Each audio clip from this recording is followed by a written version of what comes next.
Good evening. I'm Manuel Sans Segarra, a physician. I've spent many years in hospitals, intensive care units, palliative care services, and also outside of them, accompanying people who are going through something that the world seems to want them to go through quickly, quietly, and without disturbing. Tonight, we're going to talk about the first year of mourning, the entire year that follows the death of someone important. And I'm going to tell you what almost no one tells you when you're in there. If you're listening to this, it's very likely that you're grieving or that you know someone who is. Maybe it's nighttime where you are. Maybe you can't sleep. Maybe you've woken up at 3 in the morning with that familiar weight on your chest. Maybe you need a voice tell you that what you're feeling doesn't mean you're broken. It means you're grieving, and that's deeply human. There's something I want you to know before we start. I'm not going to tell you that the pain is going to go away. I'm not going to promise you that you'll be fine in X months, because that would be a lie, and you deserve the truth. What I will tell you is that pain changes form, that with time it becomes more bearable, that you can learn to live with it without it paralyzing you. Before we start talking about grief, let's do something together. 3 breathing cycles. Breath 4, step 6. Inhale for 4 seconds. Exhale for 6 seconds. This calms the nervous system, helps you be present. You don't have to do anything else but breathe with me. If you want, you can close your eyes, or you can keep them open, whichever you prefer. First cycle. Inhale through your nose for 4 seconds. 1, 2, 3, 4, 5, 6. Now exhale through your mouth for 6 seconds. 1, 2, 3, 4, 5, 6 second cycle. 1, 2, 3, 4, 5, 5, 6, exhale. 1, 2, 3, 4, 5, 6, third cycle.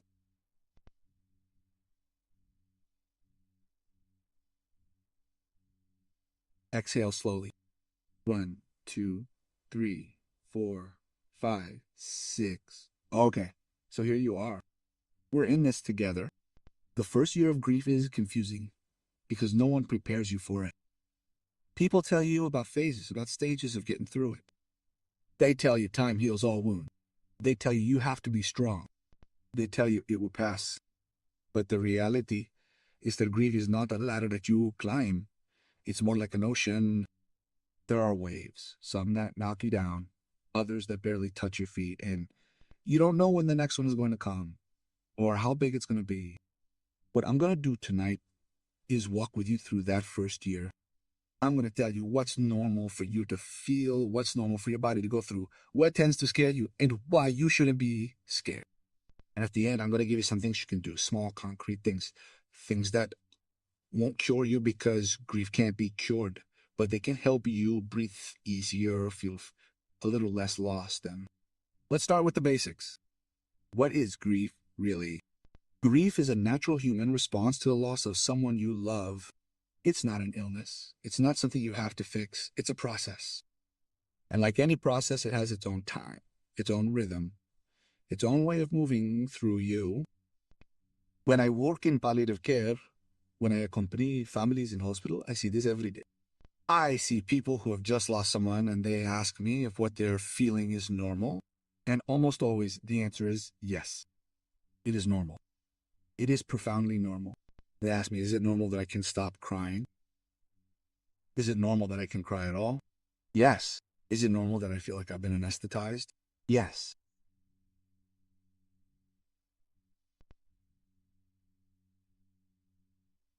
Yes. All of that is normal. All of that is part of grief. But there's something I do have to explain to you. There is healthy grief, and there is grief that gets complicated. And it's important to know how to tell the difference, not so you can get scared, but so you know when to ask for help. Healthy grief hurts. It hurts a lot, but it allows you to keep living. It allows you to sleep some nights, even if you can't at other times. It allows you to eat, even if you're not hungry. It allows you to laugh one day without feeling like you're betraying that person. It allows you to gradually integrate what happened. It doesn't mean you've gotten over it. It means you've learned to live by carrying it inside. Promptly, grief is something else. It's when the pain becomes so intense that it completely paralyzes you. When you can't get out of bed for weeks, when you stop eating, showering, or functioning. When thoughts of harming yourself appear. When you think there's no point in continuing to live. When the world becomes so unreal that you don't know if you're awake or asleep, eat or ate, and it doesn't fade with time, it stays. And you feel like you're there, you need professional help. It's not shame, it's care. It's the same as if you broke your leg, you wouldn't wait for it to heal on its own, you would go to the doctor. Well, this is the same thing. If your grief is breaking you in a way that you can't handle, you need someone to help you cope. But most grief, the vast majority, is healthy grief. Painful, yes. Chaotic, yes. But healthy. And what you need is not someone to fix you. What you need is someone to be with you, to tell you that what you're feeling makes sense, that you're not failing. Now, let me tell you something important. Grief doesn't work in stages. I know you've heard of Kubler-Ross's 5 stages: denial, anger, bargaining, depression, acceptance. That's a good theoretical map.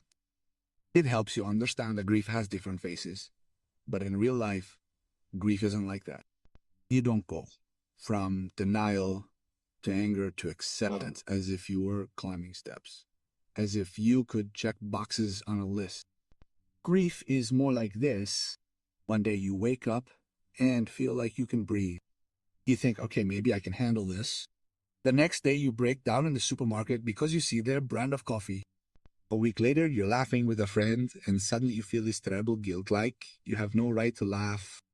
A month later, you think you're better, the worst is over, and then your birthday comes around and you're back to square one. Worse than the beginning. Waves, not steps. And this is what usually scares people. They think that if one day they're better and the next they're terrible, they're doing something wrong, they're regressing, they're not moving forward in their grief. But no, that's what grief is. That's exactly how it works. It's not linear. It's not predictable. And it doesn't mean you're failing. When I'm with someone in counseling, the first thing I tell them is this: you're not failing. You're in a process that's not linear. And it's okay that it's not. In fact, if it were linear, if it were a straight line going upwards, I would be concerned, because it would mean that you are not processing, that you are covering up. Secrets always come out sooner or later. Now let's walk through that first year together. I'm going to go slowly.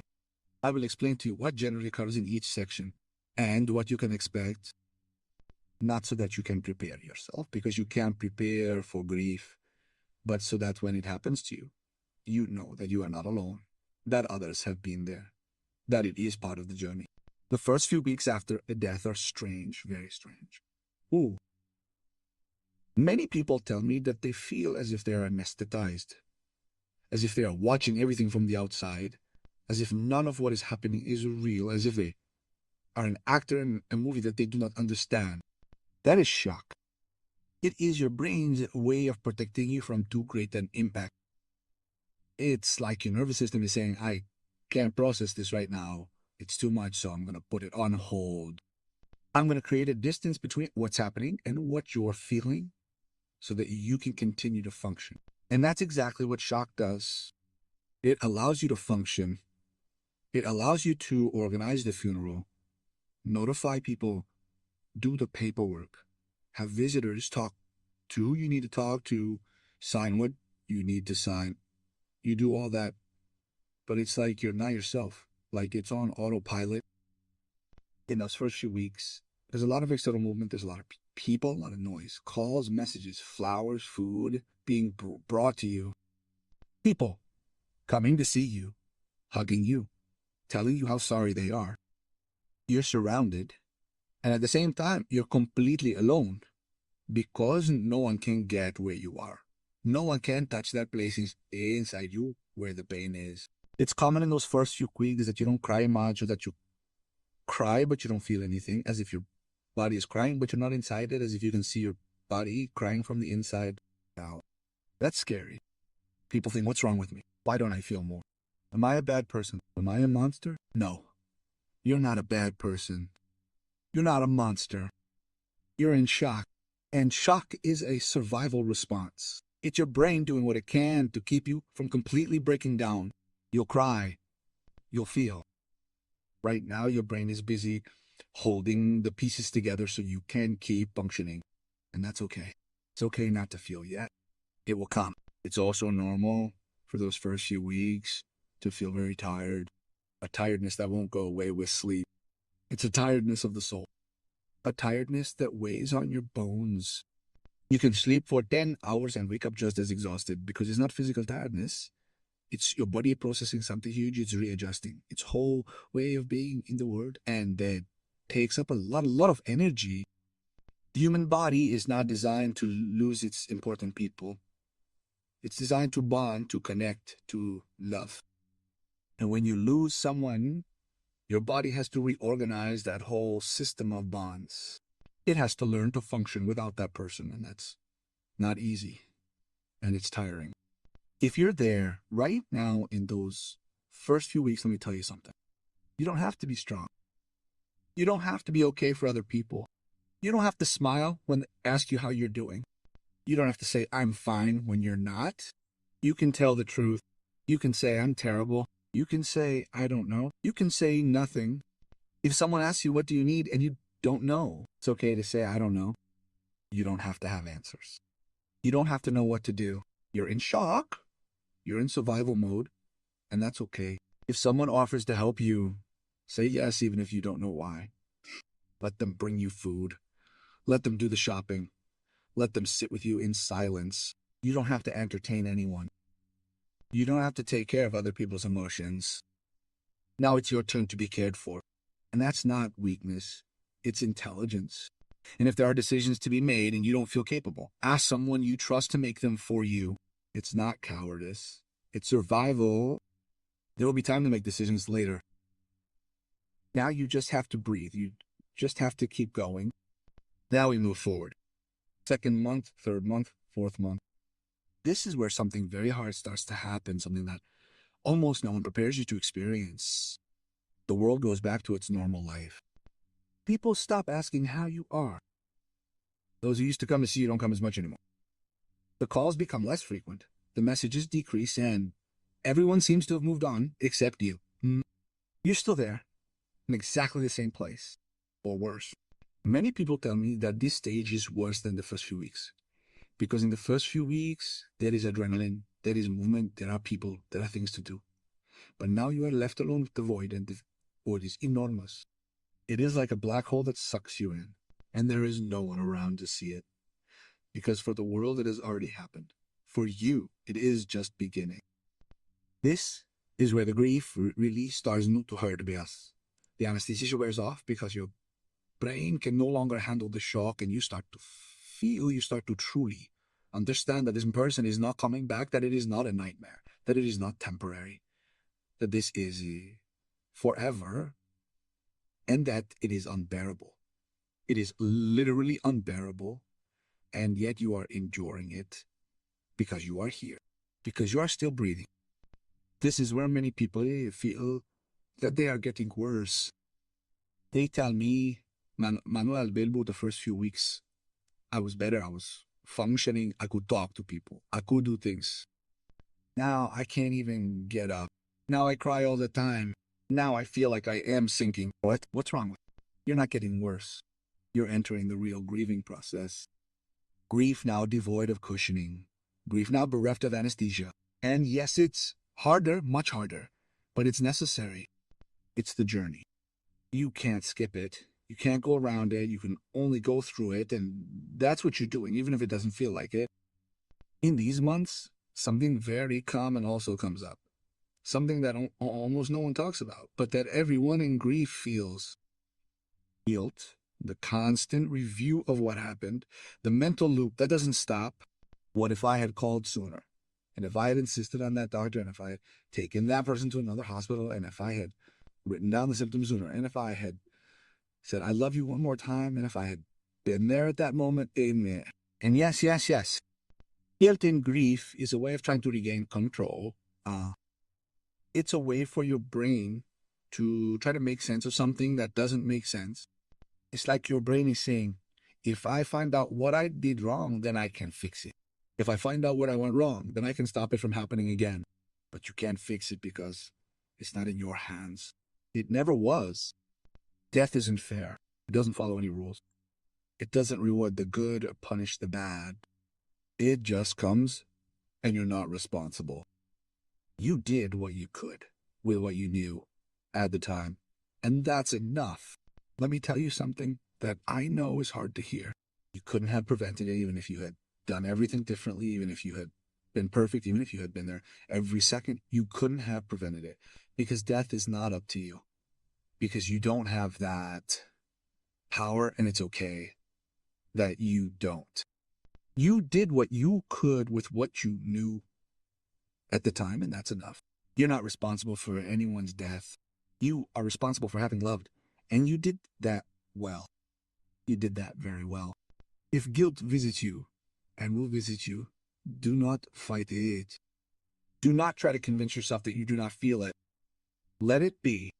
Write it down if you can. Tell yourself out loud or on paper everything you think you did wrong. Get it out. Shape it, and then ask yourself this. Would I say this to someone I love if they were going through the same thing? Probably not. You would probably tell them that they did what they could, that it was not their fault, that death is not fair. So treat yourself the same way. Give yourself the compassion that you would give someone else. Let's keep moving forward. Firsts without. This is something that almost no one prepares you for, and it is one of the hardest things about the first year. The first birthday without that person, the first Christmas, the first anniversary, the first summer, the first Mother's or Father's Day, the first time something important happens and that person is not there to tell you about it. Every first time is a new wound, like losing them all over again. Because up until that moment, everything was with that person. Every birthday was with that person. Every Christmas, every summer, and now everything is without. And every without reminds you that it's not coming back. That this is permanent, that every Christmas from now on is going to be without, every birthday, every important moment. And that hurts in a new way. Because the first few weeks, you're in shock. The first few months, you're in raw pain. But when the first important date arrives, when that first without arrives, that's when you truly understand what it means forever. And that's devastating. Many people ask me how to survive those dates, how to pick them not to hurt so much. And the truth, the honest truth, is that there's no good way. You will suffer them. They will hurt, but you can prepare for them a bit. You can shape them. If an important date is coming up, think about what you want to do in advance. Don't wait until the day to decide, because you're going to be overwhelmed by that day. Think about it beforehand. Do you want to be alone? Do you want to be accompanied? Do you want to do something special in their memory? Do you want to go to that place they liked? Or would you rather try to make it a normal day? There is no right answer, only yours. And your answer may change. This year, you may need to be alone. Next year, you may need company. That's okay. Listen to what you need and ask for it if you can. And if that day is horrible, if you cry all day, if you can't even get up, if you feel like you've gone back months in your grief, that's okay. You're not failing. You're going through something very hard. You're surviving a first hardship, and the next day you'll still be alive. And that's a lot. That's all. Over time, over the years, those dates will continue to hurt, but in a different way, softer, more integrated. The first year is open wounds. The following years are scars that sometimes hurt, but scars nonetheless. Now I want to talk to you about the grieving body, because grief is not just emotional. Grief lives in the body. It settles there. And this is something that people do not expect. They think that grief is crying, being sad, missing. And yes, it is all of that, but it is also physical, very physical. Insomnia is very common. You go to bed exhausted, completely destroyed, and you cannot sleep. Or you fall asleep and wake up at 3 in the morning with your chest tight, with your heart racing, with your mind spinning, or you sleep but do not rest. It is as if your body cannot relax completely because it is on constant alert, because your nervous system is still searching for that person, still waiting for them to come back. Fatigue, too. A tiredness that does not go away, that weighs on your bones, that makes even showering an enormous effort, that makes climbing stairs leave you breathless. It is not laziness. It is not that you are not making an effort. It is that your body is processing a trauma, and that uses energy, a lot of energy. Forgetfulness. This is very scary. You leave your keys in the fridge, you forget important appointments, you lose track of conversations, you don't remember whether you ate or not. You walk into a room and you don't know what you were going to do there. And you think, I'm going crazy. Something serious is happening to me. No, you're not going crazy. Nothing serious is happening. It's just that your brain is busy processing the loss. It's reorganizing your entire internal world, and it doesn't have time to remember where you left your phone. That's not a priority. Survival is now a priority, and your brain is dedicating all its resources to that. Over time, your memory will return. But in the meantime, be kind to yourself. Write things down. Set alarms. Ask for help. Don't demand that you function normally when you're going through something so abnormal. And then there are the strange physical sensations. This is something that almost no one talks about, but it's very common. Pressure in your chest, as if you have something heavy on top of you. A lump in your throat, as if you can't swallow. Emptiness in your stomach, as if there's a hole in it. Constant headaches. Tension in your shoulders, jaw, and neck, cold hands, sweating, dizziness. Oh, all of this is grief living in your body. All of this is your nervous system on high alert. All of this is normal. If these symptoms are very intense, if they worry you, talk to your doctor. It is important to rule out that there is something else. But in most cases, they are part of the process. Your body is crying in its own way. Your body is expressing what words sometimes cannot. There is something else going on in your body that is very scary. Sometimes you feel its presence. Hear its voice calling you. See its shadow as it passes through a door. Smell its perfume in places it shouldn't be. You feel like it is there in the room with you. And you think that you are going crazy, that you are losing your sanity. You are not going crazy. The brain looks for patterns. You look for that person because you've been looking for them for years, sometimes for decades. Every time the door rang, every time the phone rang, every time you heard footsteps, your brain looked for that person, and now it keeps looking for them, and sometimes it thinks it finds them. It's a way of continuing the bond. It's the brain trying to adapt to the absence.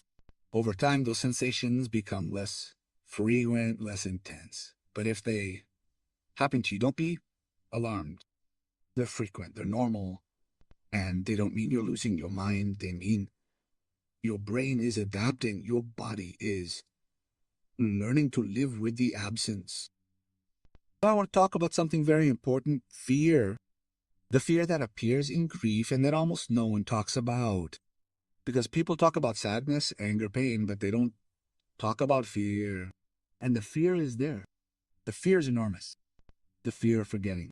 This is big, very big. You're afraid that over time their face will fade, their voice will fade, that the memories will become blurry, fuzzy, that one day you'll try to remember what their laugh sounded like and you can't, and you feel like if you forget it, it's like killing them all over again. It's like losing them twice. Let me tell you something. You're not going to forget, not the important people, not like that. Memories can change shape. Yes, they can become softer, less painful, less clear in some details, but they don't disappear. Love is not forgotten. The bond is not erased. You may not remember every conversation. Some moments may fade, but you will remember how that person made you feel. You will remember their essence. And that doesn't go away. It stays forever. The fear of laughter also exists. The fear of feeling good, because if you laugh, you enjoy something.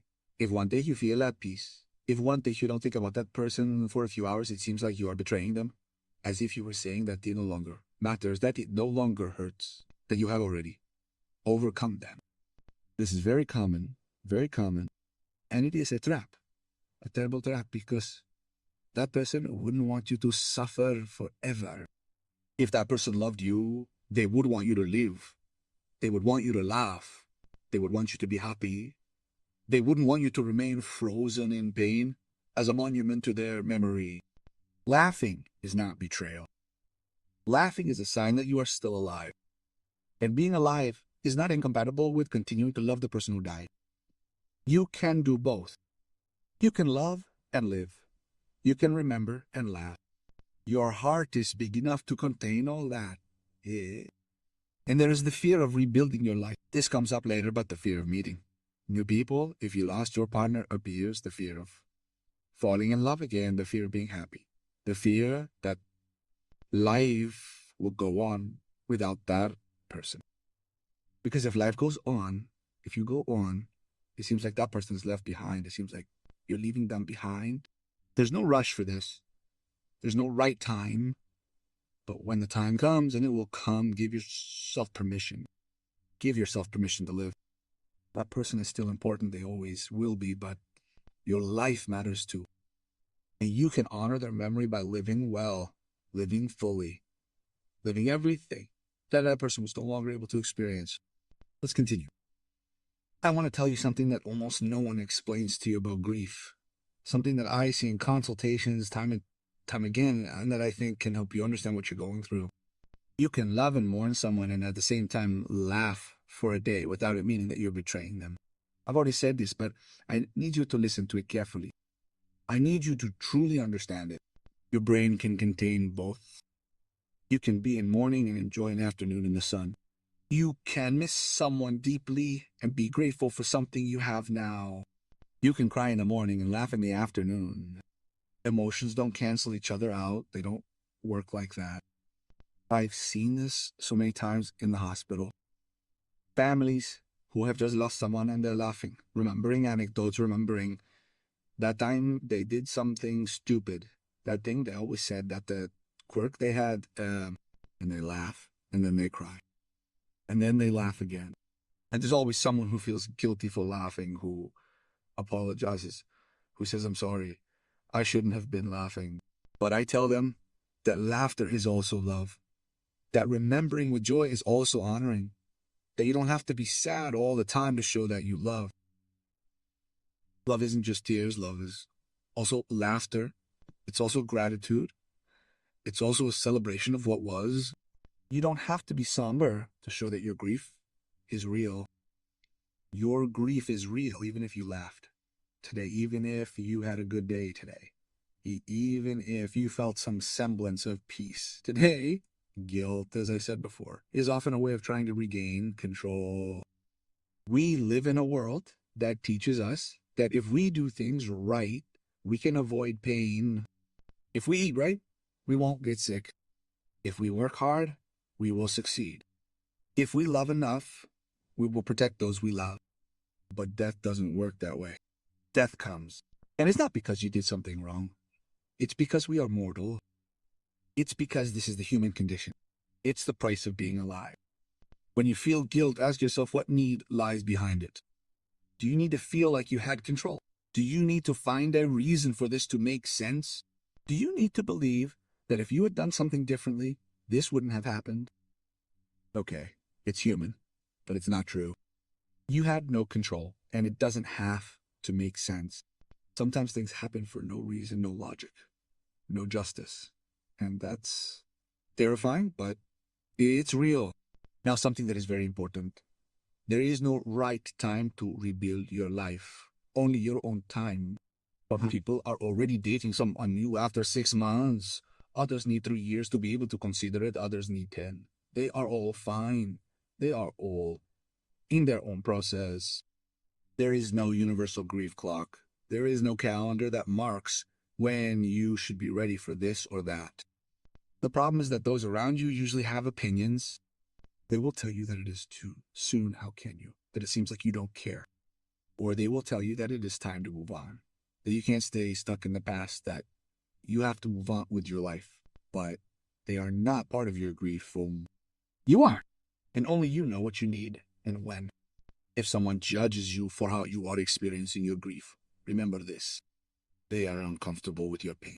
They can't stand to see you like this. And they want you to be okay because it makes them feel better. It is not about you. It is about them. It's about your own discomfort with death, with grief, with all the things that can't be fixed. You don't have to be okay for other people to be okay. You don't owe them your joy. You don't owe them your recovery. You don't owe them anything. Your grief is your own. And you grieve as you must. There's something else. People around you often want you to be okay because they don't know what to do with your sadness. We live in a culture that's terrified of grief, that wants to fix everything quickly, that tells you, cheer up, go out, distract yourself, it's over, think positive, everything happens for a reason, but grief can't be overcome. Grief can be experienced. You can't go around it. You can't skip it, you can only go through it. And most people don't know how to sit with someone else's grief. They don't know how to sit there without trying to fix it, without trying to make you feel better, without trying to make you stop crying, because your grief reminds them of their own vulnerability. It reminds them that they too can lose someone, and that's scary. So they try to keep you quiet, not with malice, but with fear. Keep them close if they're not trying to fix you, because those people are gold. The ones who sit with you in silence, the ones who don't tell you that everything happens for a reason, the ones who don't tell you that at least they had a good life, that at least they didn't suffer much, that at least they did this or that, the ones who are simply there, the ones who support you without words. And if you don't have anyone like that, find a grief group or a professional who understands grief, or a space where you can be as broken as you need to be, without anyone rushing you, without anyone measuring you, without anyone telling you that you should be better by now. Now, I want to tell you something that is perhaps the most important thing to do all night. Grief doesn't end. Grief must be integrated. I have repeated this phrase many times in consultations, many times, because it goes against everything you have been told. You've been told that you have to overcome grief, that you have to move on, that you have to close chapters, that you have to move on and leave things behind. But that's not true, and furthermore, it's cruel, because it makes you feel that if you don't overcome it, you're failing. That if years later, you're still crying, something is wrong. That if 5 years later it still hurts, you haven't grieved properly. The truth is this: that person doesn't disappear from your life. They change places inside you. At first, they take up all the space. Everything is pain. Everything is absence. Everything is emptiness. You can't think of anything else. You can't do anything else. Grief is your whole world. But very slowly over time, that presence starts to move in Eva. It starts to make room. It starts to integrate, and you can continue to carry it with you without it paralyzing you, without it stopping you from bleeding, without it stopping you from loving again, without it stopping you from laughing. I still carry inside me people I've lost: my grandfather, patients I've been with, friends who left too soon, and they no longer hurt like they did at the beginning. They no longer break me every time I think of them, but they are there. And I'm glad they are there, because their presence in me is proof that they existed, that I cared about them, that we loved each other, that we shared something real. You don't have to tell God. You don't have to let go. You can say, I'm carrying you with me in another way. You can say you're no longer outside, but you're still inside. And that's okay.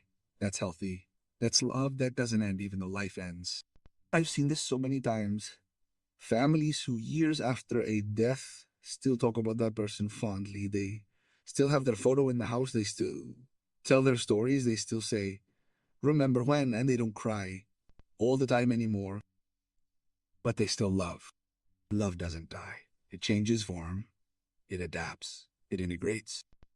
Grief's purpose is not forgetting, sealing, conquering. It's integration. Living on with their essence within, even when they're no longer physically here. To learn that their physical absence does not erase their emotional presence. To learn that love is stronger than death. Now let's get to the practical part. What can you do in this first year? Small things, concrete things. Things that will not heal you, because grief cannot be healed. But they can help you breathe better, feel a little less lost. Have something to hold on to when you feel like you are sinking. First, the 3-line grief journal. You don't need to write pages and pages. You don't need to be a writer. Just 3 lines a day. Very simple questions. 3 honest answers. 1. That I have missed the most today. Write anything. Their voice, the way they looked at you, the sound of their laugh, their hands, the way they walked, what they cooked, their smell, their presence in the house, anything. It doesn't have to be deep, just true. By writing it, we give it form, a place which offers some relief, because sometimes pain is so great that it has no form. And giving it shape, putting it into words, makes it a little more manageable. 2. It has given me a little bit of relief, even if it is minimal. It could be a call from a friend, a song that you liked, a moment of sunlight on your face, a hug, a moment when you could breathe without feeling your chest tight, a cup of coffee that tasted good, some time with your dog. Anything that has been a respite, no matter how small. It doesn't have to be big. It doesn't have to be happiness. Just a moment when the pain eased a little. This is important. Because when you are grieving, you feel like everything is horrible, everything is black, everything is pain, but it is not true. There are small moments of relief, and writing them down helps you see them. It helps you remember that not everything is pain, that there are cracks of light, that you can breathe. 3. What do I need that I am not asking for? This is important, very important, because in grief many times you don't know what you need, or you know it but you don't dare ask for it. But if you force yourself to answer this question every day, sometimes something will come up. I need someone to bring me food because I don't have the strength to cook. I need someone to sit with me without talking. I need to sleep, but I can't. I need to cry, but I can't. I need to be left alone. I need company, whatever. And then, if you can, ask for it, because people want to help but don't know how, and you can tell them how. You don't have to write well. You don't have to have good handwriting. You don't have to use pretty words. Just 3 lines each night or each morning, however you can. This won't cure you, but it will give you a place to put the pain, and that helps. The second thing, breathing. 4 to 6 for waves of pain. We already did this at the beginning, but I want you to know when to use it, how to use it, what it's for. Use it when you're overcome by a wave of tears and you feel like you're drowning, when the pain is so great that you can't breathe, when you feel like you're drowning. 4 seconds in, 6 seconds out. Repeat. It won't make the pain go away, but it will calm your nervous system. It will make it easier for you to breathe.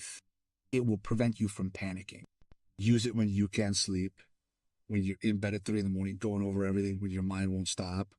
4 in, 6 out, over and over. It won't put you to sleep immediately, but it will calm your body. And that helps. Use it when you have an anxiety attack, when your chest tightens, when your heart is racing, when you feel like something bad is going to happen. 4 in, 6 out. This tells your body that you are safe, that there is no immediate danger, and little by little the body calms down. It does not do magic. It is not a solution, but it is a tool, a concrete tool that you can use when you feel that you are losing yourself, when you fall. The third thing, a weekly bonding ritual. This is something that I highly, highly recommend. A small ritual of your own once a week to connect with that person who is no longer here to maintain the bond, because the bond does not have to be broken. It just has to change form. It could be lighting a candle every Sunday night and staying there in silence for 5 minutes. Just you and that candle. Just you and your memory. It could be writing them a letter that you are not going to send, telling them how your week has been, what has happened to you, what you have missed, what you would like to tell them. It could be going for a walk in a place that they liked, a park, a street, a place that you shared. It could be putting up the photo and saying out loud something that you need to tell them. Thank you, I have missed you, I love you, I apologize, whatever. It can be just sitting in your favorite chair and being there. It doesn't have to be elaborate. It doesn't have to last long. It has to be yours. It has to be genuine. And it has to be regular. Once a week. Always on the same day, if you can, Sundays, Tuesdays, whatever day it is, but always. This gives structure to the chaos. It gives your pain a safe place, a time when you can connect with that person without guilt, without fear, without thinking that you're doing something weird. It's your ritual. It's your way of continuing to love. And remember, the key phrase of the episode, I want to give you a phrase that you can repeat when the pain is too great, when you feel like you can't take it anymore, when you feel like you're doing something wrong. A phrase that reminds you that you can continue to love without being paralyzed, that you can honor that person by living. The phrase is this: I don't have to stop loving to learn to live without your body. Repeat it slowly. I don't have to stop loving to learn to live without your body. Both things can be true. I can keep loving you, and I can keep living. They are not incompatible. I don't have to choose. Repeat it when you feel guilty for laughing, when you feel like you're betraying that person by moving on. I don't have to stop loving to learn to live without your body. Repeat it when you feel afraid of forgetting, when you feel like if you live it's as if that person doesn't matter. I don't have to stop loving to learn to live without your body. Repeat it when you don't know if you can go on, when everything weighs too much on you. I don't have to stop loving to learn to live without your body. Love goes on. So does life. Both things can be true at the same time. You don't have to choose between honoring her memory and living your life. You can do both. You must do both. We're coming to the end of the night. I know it's been long. I know this has been intense, but I needed to tell you all this. I needed you to hear it. Now I'm going to get to the bottom of it. I'm going to tell you what I need you to take away from this. What I need you to remember when this is over. You are not broken. You are not failing. You are not doing anything wrong. You are grieving. And grief is the natural human response to losing someone you love. It is painful. It is long. It is confusing. It is chaotic, but it is not an illness. It is a process, and it has its own time, its own rhythm, its own way. The first year is going to be hard, very hard. There are going to be waves. There are going to be days when you think you can't do this, that you're not going to survive, and you will survive because you are already doing it. You are already going through this. And every day that you take a breath, every day that you wake up, every day that you put one foot in front of the other, every day that you are still here is a victory, a huge victory. Even if it doesn't feel like it. There is no right way to grieve. There is no manual. There is no instructions. There are no correct times. There are no phases that you have to follow in order. There is only process. And your process is valid, whatever it is, even if it is chaotic, even if it doesn't resemble anyone else's, even if it doesn't follow any logic, it is yours. And that makes it right. You can love and laugh. You can cry and feel gratitude. You can miss someone deeply and still want to continue living. You can have a good day and sink the next. You can feel all of that all at once, or all of it separately. Emotions can't be canceled. They don't function that way. Your heart is big enough to hold all of that and more, and more. Grief doesn't close. It doesn't get over. It doesn't pass. It integrates. That person doesn't disappear. It changes places inside you. And with time, very slowly, you will learn to live carrying them with you in a different way, not outside, inside, always inside. Love doesn't end when life ends. Love stays. It transforms, but it stays, and you are not failing. I need you to listen to this carefully. You are not failing, even if today has been a horrible day, even if you cry, even if you can't get up, even if you feel like you're not moving forward. You're not failing. You're experiencing something deeply human. You're going through something that's terrible, and you're doing it. You're here, you're breathing. That's enough, that's all. That deserves respect. Start by respecting yourself. Now, let's breathe together one last time. 3 cycles of breathing, 4 cool, 6 to close the night, so that you can rest a little better, or at least so that you know that you're not alone in this, that there's someone else who understands, that there's someone else who's seen this, that there's someone else who knows that it's possible to get through it. First cycle. Inhale through the nose. 1, 2, 3, cool. Exhale through the mouth. 1, 2, 3, 4, 5, 6. Second cycle. Inhale. 1, 2, 3, see you. Exhale slowly. 1, 2, 3, 4, 5, 6. Third cycle. Inhale. 1, 2, 3, see you. Exhale. 1, 2, 3, 4, 5, 6. Good. That's it. We've been together tonight. You've heard what you needed to hear, or at least part of it. If you need to hear this again, do it. Come back when you need to. This is going to be here. Before you go, I want to ask you for one small thing for tomorrow. Just one thing. It doesn't have to be big. It doesn't have to be life-changing. Just something that will help you be a little more present.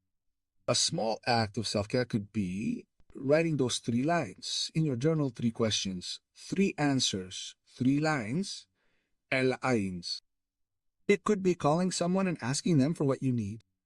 It could be a breath cycle when you're feeling overwhelmed. It could be lighting that candle. It could be going for a 5-minute walk. It could be just saying out loud, I'm here. That's enough because it is. Yes, one thing is more than enough. Tomorrow. That's all I ask of you. And if you can't tomorrow, that's okay. You try the day after or when you can. There's no rush, no demands, no one measuring you. Just care, just compassion, just respect for what you're going through. Thank you for being here tonight. Thank you for letting me keep you company for a while. Thank you for trusting this voice. I know it's not easy. I know it hurts. I know that sometimes hearing about grief hurts more than hearing nothing at all. But I also know that sometimes we need someone to put words to what we're feeling. Someone to tell us that what we're going through makes sense, that we're not alone, that others have been there, that we can get through it, and I know that you're going to keep going. Not because you're strong, not because you're brave, but because you have no other choice, and that's okay. You don't need to be a hero, you don't need to be a role model, you just need to keep breathing one day at a time, one moment at a time, and you're already doing that. That's it. I don't have to stop loving. Learn to live without your body. Take that phrase with you. Repeat it when you need it, when the weight is too great, when you feel like you can't take it anymore, when you feel like you're betraying someone. To stay alive, I don't have to stop loving. To learn to live without your body. Love continues. You continue. And both things are okay. Rest tonight. Or at least breathe a little easier. Or at least know that you're not alone, that someone understands, that someone has seen this, that you can get through it. It hurts, but you can.